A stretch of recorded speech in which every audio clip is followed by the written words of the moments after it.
I'm on the road that skirts around Porte de la Chapelle in the north of Paris, and as you can see, the slum that's emerged here is brimming with rubbish. It's also infested with rats, but more worryingly, this has become a hotspot for crack addicts. And the issue is so severe now that locals have dubbed this Crack Hill. A little further up the road, it's not long before we come across people who appear to be smoking crack in broad daylight. Others are showing signs of being high. Often known as the poor man's drug, crack is a derivative of cocaine, mixed with baking soda or ammonia. It's the most addictive form of the drug.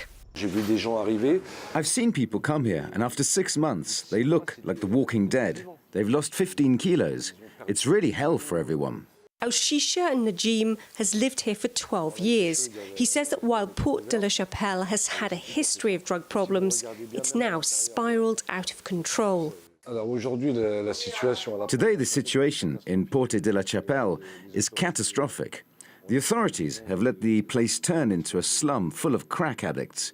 It has eaten away at the community. On the hill, there are 500 people who are doing crazy things and annoying the locals. They are aggressive, they steal. We have all sorts of things going on here.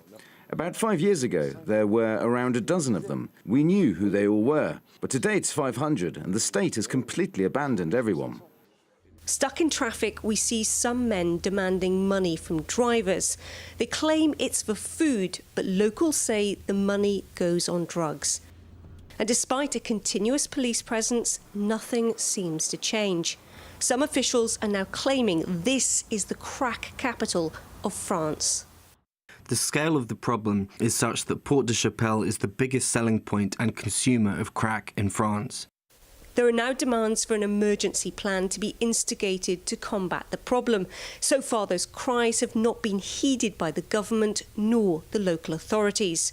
And for now, the people who live in Porte de la Chapelle and its surrounding areas remain in fear as the crack addiction continues to explode.